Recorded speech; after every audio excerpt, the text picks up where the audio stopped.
Մենք պետք է աշխատենք ձևակերպումների շուրջ եւ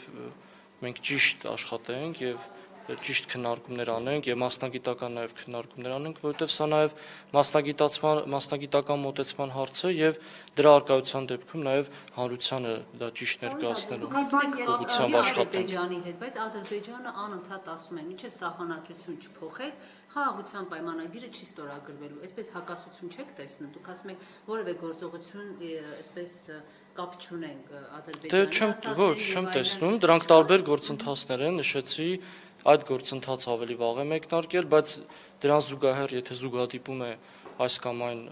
անձի կամ երկրի հայտարարություն եւ դա փորձում են իրենք կապել, դա իհարկե իրենց գործն է։ Նախորդ անգամ պարոն Դադուս պարզապես ոչ մի ակնարկ չկար անկախության հռչակագրի մասին, եթե դուք նախկին սահմանադրական փոփոխությունների մասին եք խոսում։ Միայն հիմա է, երբ որ Ադրբեջանը պատերազմից հետո այդ պահանջը դրեց, այն ժամանակ արդյոք կար, կարող ես տեղյակ չեմ, արդյոք կար այդ փոփոխության անհրաժեշտություն։ Դե միգուցե այն ժամանակ, գիտեք, աշխատանքները արդեն երբ որ մեկնարկել էին, հետո եղավ COVID-ի համաճարակը, հետո պատերազմը եւ կանգնեցին այդ աշխատանքները, այսինքն նույնիսկ երկար չենք եւ երկար չենք աշխատել, հանձնաժողովն էլ երկար չի աշխատել եւ ավելի բարձր մակարդակում այդ թեմաների շուրջ քննարկումներ չեն եղել, որովհետեւ շատ քիչ ժամանակ էր անցել մեկնարկից, եթե կհիշեք։ Անդադուց, այսինքն խնդիր չի լինի մի քանի շաբաթում, եթե մաքսիմալ ժամկետով ասենք, սահմանադրության նախաբանի նոր տեքստ, նոր խմբագրություն ստանալու, այսինքն ըստ էության, եթե պետք է տեքստը պատրաստ լինի, մի քանի շաբաթ է մնացել այդ նախաբանի բովանդակությունը Դե դուք բայց ինչ գիտեք, որ մի քանի շաբաթում է լինելու։ Մարտամասը տեքստը պատրաստ լինելու այն նշումն է, որը Չէ, նկատում եմ, բայց որտեղից ենթադրեցիք, որ պետք է այդ 1-2 շաբաթում դա մտածել։ Ես դրա համար նշեցի, որ ինքը երկար process։ Այո, ինչու՞, այո, հնարավոր է։ Մենք քրտնաջան աշխատում ենք եւ ոչ մի ջանք ու եռան չենք խնայում եւ խորհուրդներ, նաեւ ի պատիվ խորհրդի անդամներ իրենք էլ միշտ պատրաստ են լինում իրենց ժամանակից հատկացնել այս քննարկումներին եւ տեսնում եք ինչ ինտենսիվ են այդ քննարկումները իրականացվում։ Իսկ այդ դեպքում ունեք ինչ որ տարբերակներ նախաբանում, որ քննարկվում են, բան թե զրոյից եք սկսելու այս մի ամսում։ Դե այս պահին չեմ կարող ինչ որ տարբերակի մասին խոսել, ճիշտ չի լինի։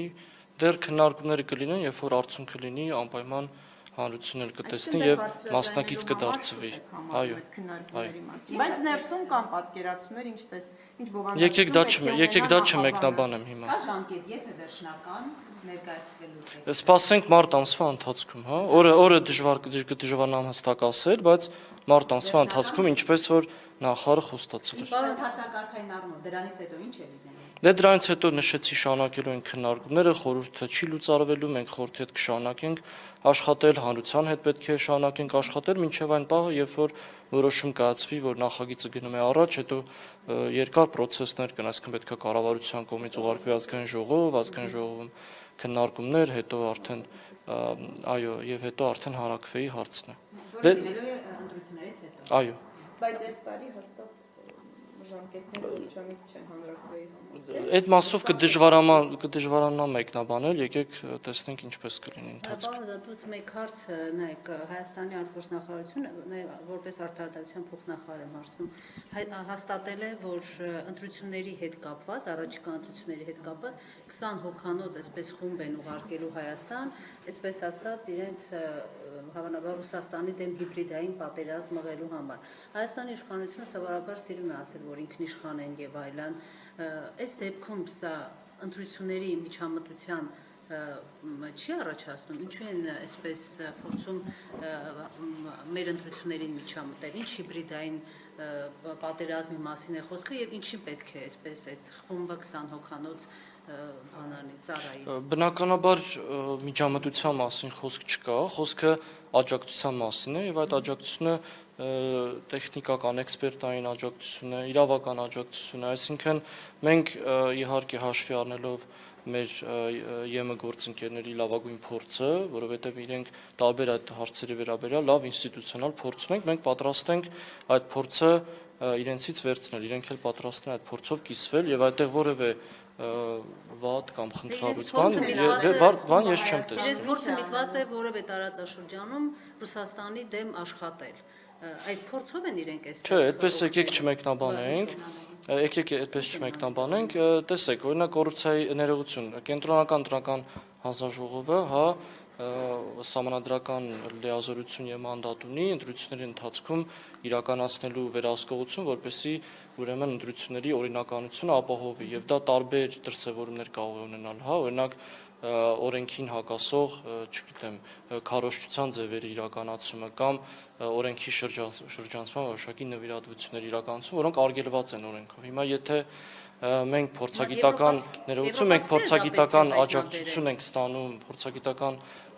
ենք ստանում, որպեսզի մենք կարողանանք այդ ուրեմն դրսևորումների դեմ պայքարել, դա նաև մեր քաղաքացիների շահերից է բխում, որովհետև ներողություն քաղաքացիների քվեն եւ իրենց մասնակցությունը արդեն ապահովված եւ երաշխավորված է լինելու։ Հիմա ասեմ ինչու նաեւ, որովհետեւ հիմա այնքան են զարգացել այդ տեխնոլոգիական ուրեմն գործիքները, միջոցները, որ հիմա կարելի է շատ ավելի այնպիսի միջոցներով, նման գործիքներով այդպիսի միջամտություններ անել եւ հակաիրավական ներողություն, հակաօրինական գործունեությամբ զբաղվել, որ նույնիսկ մենք ինքնես դա չնկատենք, բայց կան մարդիկ, ովքեր դրա փորձը գիտելիքը ունեն եւ պատրաստ են մեզ հետ կիսվել։ Խորհրդան օրինակ այս քաղաքական ուժին մի գրանցեք, որտեղ իրենք խոսում են հայ-ռուսական հարաբերությունների բարելավման մասին, ռազմավարական գործն, այսինքն կարող են այսպիսի խորհուրդներ տալ։ Բնականաբար ոչ, իրենք դրա ոչ իրավասություն ունեն եւ նույնիսկ եթե նման խորհուրդ լինի, այդ գրանցումները իրականացվում են օրենքին համապատասխան։ Եթե օրենքին համապատասխանում է ներողություն, թեկնածուն կամ կուսակցությունը, ապա ոչ մեկ չի կարող իրեն չգրանցել։ Մասնագետներ են լինելու։ Ինչ մասնագետներ։ Մանրամասներին անկեղծ ասած չեմ տիրապետում, քանի որ մենք չենք առնչվել որպես նախարարություն այդ գործընթացին, կարծում եմ ներողություն, կենտրոնական ընտրական հանձնաժողովի հետ առավելապես իրենք կաշխատեն։ Ասում են այդ նույն ուժերը, այդ նույն խումբը նաև Մոլդովայում է ասպես աշխատել եւ այնտեղ օրինակ շատ ընդդիմադիր ուժերի չգրանցեցին, այսպես դուք ուղիղ կապ չեք տեսնում այս երկու նմանատիպ նախաձեռնությունների։ Մոլդովայի դեպքում չեմ կարող ասել, դա իրենց իհարկե երկրի ներքին գործն է, բայց մի բան պետք է ասեմ նաև, որ մենք չպետք է խուսափենք եւ պետք է ուրախ լինենք, երբ որ կայացած, հա, ժողովրդավարական համակարգ ունեցող երկրները, Եվրոպական միությունը պատրաստ են մեզ աջակցել այդ ճանապարհին, որովհետև մենք էլ ենք գտնվում այդ ժողովրդավարական ուրեմն ներողություն, մենք էլ ենք գտնվում նաև այդ ճանապարհին եւ իրենց փորձը մեզ հետ կիսվելը մեզ համար շատ օգտակար է։ Նախագահ է ընտրվում, նույն եվրոպական կառույցի այդ ընտրությունները չեղյալ է հայտարարում, որտեղ, չգիտեմ, Ռուսաստանի հետ լավ հարաբերությունների կողմնակից է այդ մարդը։ Սա է եվրոպական ժողովրդավարությունը եւ չէ՞ կարծում, որ այլևս այն այսպես պատկերը, որ ժողովրդավար է, այլևս դա չկա եւ այստեղ քաղաքական ազդեցության բանի է վերածվել։ Չէ, չեմ կարծում, ինձ թվում է անվիճելի։ Ոչ, չեմ կարծում, ինձ թվում է անվիճելի է, որ Եվրոպական միությունը